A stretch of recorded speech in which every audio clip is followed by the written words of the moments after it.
ക്രിസ്തുദേവന്റെ പീഡാനുഭവത്തിന്റെയും കുരിശുമരണത്തിന്റെയും സ്മരണയിൽ ലോകമെമ്പാടുമുള്ള ക്രൈസ്തവർ ഇന്ന് ദുഃഖവെള്ളി ആചരിക്കുകയാണ്. ദേവാലയങ്ങളിൽ പ്രത്യേക പ്രാർത്ഥനകളും ശുശ്രൂഷകളും നടക്കുകയാണ്. മലയാറ്റൂരിലേക്ക് തീർത്ഥാടകരുടെ പ്രവാഹം തുടരുകയാണ്. പോലുള്ള നിയമനിർമ്മാണത്തിലൂടെ ലക്ഷ്യമിടുന്ന സങ്കുചിത ചിന്താഗതികളെ ചെറുത്ത് തോൽപ്പിക്കേണ്ടതായിട്ടുണ്ട്. ഒരു മതേതര ജനാധിപത്യ സംവിധാനത്തിൽ മതാധിഷ്ഠിത വിഭാഗീയത സംജാതമാക്കുവാൻ നിഗൂഢമായി ലക്ഷ്യമിടുന്നത് ഇന്ന് നാം തിരിച്ചറിയണം. ഭരണഘടന ഉയർത്തിപ്പിടിക്കുന്ന മൂല്യങ്ങളായ മതേതരത്വം, സ്വാതന്ത്ര്യം, സമത്വം, സാഹോദര്യം തുടങ്ങിയവ എക്കാലവും സംരക്ഷിക്കപ്പെടേണ്ടതായിട്ടുണ്ട്. കൂടാതെ ആധിപത്യ മനോഭാവം ചൂഷകരെ ഇന്ന് ഏറെ സഹായിക്കുന്നുണ്ട്. പൗരത്വ ഭേദഗതി നിയമം അടക്കമുള്ള വിഷയങ്ങളിൽ കേന്ദ്ര സർക്കാരിനെതിരെ കടുത്ത വിമർശനമാണ് തിരുവനന്തപുരം പാളയം ലത്തീൻ പള്ളിയിൽ നടന്ന ദുഃഖവെള്ളി സന്ദേശത്തിൽ ലത്തീൻ അതിരൂപത ആർച്ച് ബിഷപ്പ് തോമസ് ജെ നെറ്റോയും ചങ്ങനാശ്ശേരി അതിരൂപത സഹായമെത്രാൻ തോമസ് തറയിലും നടത്തിയത്. പൗരത്വ ഭേദഗതി നിയമത്തിലൂടെ ലക്ഷ്യം വയ്ക്കുന്ന സങ്കുചിത ചിന്തകൾ ചെറുത്തു തോൽപ്പിക്കണമെന്നും മതാധിഷ്ഠിത വിവേചനം നല്ലതല്ല എന്നും തോമസ് ജെ നെറ്റോ പറഞ്ഞു.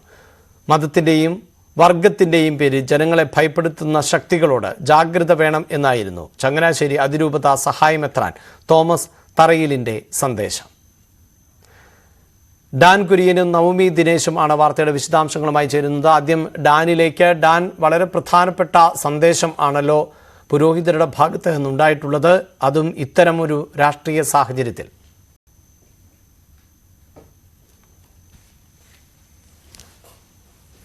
ലത്തീൻ അതിരൂപതയുടെ കീഴിലുള്ള ദേവാലയങ്ങളിൽ രാജ്യത്ത് ക്രൈസ്തവ പീഡനങ്ങൾക്കെതിരെ ഉപവാസ യജ്ഞം നടന്നത്, അതിന് പിന്നാലെ അനുനയ നീക്കങ്ങൾ BJPയുടെ ഭാഗത്ത് നിന്ന് വിവിധ കോണുകളിൽ നിന്നുണ്ടായിരുന്നു. പക്ഷേ ദുഃഖവെള്ളി സന്ദേശത്തിൽ ലത്തീൻ അതിരൂപത archbishop doctor Thomas J Netto തന്നെ അതിരൂക്ഷമായ വിമർശനം മണിപ്പൂർ വിഷയത്തിലും ഉത്തരേന്ത്യയിലെ മറ്റ് ഇടങ്ങളിൽ ക്രൈസ്തവർക്കെതിരെ നടക്കുന്ന പീഡനങ്ങളിലും വലിയ തരത്തിൽ അന്ധകാര ശക്തികളുടെ ഭാഗത്തു നിന്നുണ്ടാകുന്ന ഭിന്നിപ്പിക്കാനുള്ള ശ്രമമാണ് എന്നാണ് അദ്ദേഹം രൂക്ഷമായി വിമർശിച്ചിരിക്കുന്നത്. അതോടൊപ്പം സമൂഹത്തിൽ നിലനിൽക്കുന്ന അനീതിയെ ഒരുമിച്ച് ചോദ്യം ചെയ്യാൻ നമുക്ക് സാധിക്കുന്നുണ്ടോ എന്നും അദ്ദേഹം ചോദിച്ചു.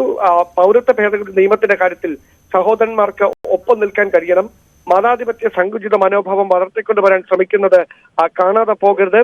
മതാധിഷ്ഠിത വിവേചനം നല്ലതല്ല തുടങ്ങിയ വിമർശനങ്ങളാണ് ഡോക്ടർ തോമസ് ജെ നെറ്റോ മുന്നോട്ട് വെച്ചത്. അതോടൊപ്പം ചങ്ങനാശ്ശേരി അതിരൂപത സഹായമെത്രാൻ മാർ തോമസ് തറയിലും വളരെ ശ്രദ്ധേയമായ കാര്യങ്ങൾ തന്നെയാണ് ദുഃഖവെള്ളി സന്ദേശത്തിൽ പറഞ്ഞത്.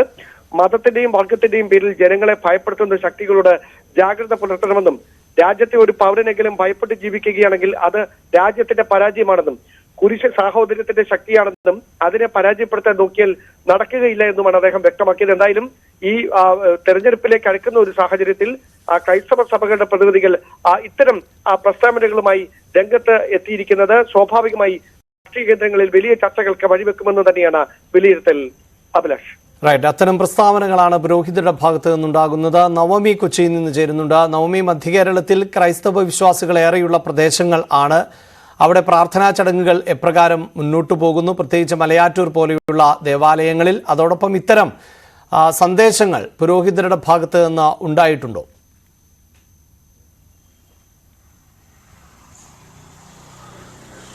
അഭിലാഷ്, എറണാകുളം ജില്ലയിൽ ഏറ്റവും കൂടുതൽ വിശ്വാസികൾ ഇന്നത്തെ ഒരു ദുഃഖവെള്ളി ദിനത്തിൽ സന്ദർശിക്കുന്നത് മലയാറ്റൂരാണ്. അവിടെ എക്കാലത്തെയും പോലെ നിരവധി ആളുകളാണ് ഇന്ന് കുരിശും ചുമന്ന് മുട്ടിലെഴിഞ്ഞുമൊക്കെ മലയാറ്റൂർ പള്ളിയിലേക്ക് സന്ദർശനം നടത്തുന്നത്. ഞാനിപ്പോൾ നിൽക്കുന്നത് ഇവിടെ കടവന്ത്രയിലുള്ള സെന്റ് ഫ്രാൻസിസ് സേവിയർ ചർച്ചിലാണ്. ഇവിടെ രാവിലെ 7 മണിക്ക് തന്നെ ഇവിടെ നിന്ന് വിശ്വാസികളുടെ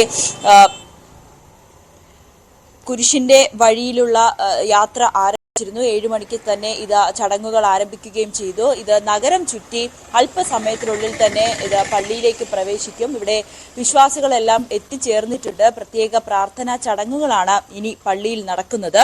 ഏകദേശം 200ഓളം വിശ്വാസികളാണ് ഇന്നത്തെ കുരിശിന്റെ വഴിയിൽ പങ്കുചേർന്നത്. ഫാദർ ജെറോം ചെമ്മണിയുടെ നേതൃത്വത്തിലാണ് ഇന്നത്തെ ചടങ്ങുകൾ ഈ പള്ളിയിൽ നടക്കുന്നത്. ലോകത്തിലെ മുഴുവൻ പാപങ്ങളും ഏറ്റുവാങ്ങി സ്വയം ബലിയായ ക്രിസ്തു സഹിച്ച പീഡനാനുഭവങ്ങളുടെ പരിസമാപ്തിയാണ് ഈ കുരിശുമരണം. ദേവാലയങ്ങളിൽ തന്നെ രാവിലെ തന്നെ പ്രാർത്ഥനകളും ശുശ്രൂഷകളും ഒക്കെ സംഘടിപ്പിക്കുന്നുണ്ട്. ഇന്ന് രാത്രി വരെ, ഇന്ന് വൈകുന്നേരവും രാത്രിയും ഒക്കെ ഇന്ന് ഈ ഒരു ദിവസം, ഈ ഒരു ദുഃഖവെള്ളി ദിനത്തോടനുബന്ധിച്ചുള്ള പ്രത്യേക ചടങ്ങുകളെല്ലാം തന്നെ ഇന്ന് നടക്കുന്നുണ്ട്. യേശുവിന്റെ പീഡാനുഭവത്തിന്റെയും കുരിശുമരണത്തിന്റെയും ഓർമ്മ പുതുക്കലാണ് ലോകമെമ്പാടുമുള്ള ക്രൈസ്തവ വിശ്വാസികൾ ഇന്ന് ദുഃഖവെള്ളി ആചരിക്കുന്നത്. പള്ളികളിലൊക്കെ പുരോഹിതന്മാരുടെ നേതൃത്വത്തിൽ പ്രത്യേക പ്രാർത്ഥനാ ചടങ്ങുകളും സന്ദേശങ്ങളും ഒക്കെ നൽകുന്നുണ്ട്. ഇന്ന് പ്രധാനമായും കുരിശുയാത്രയാണ്.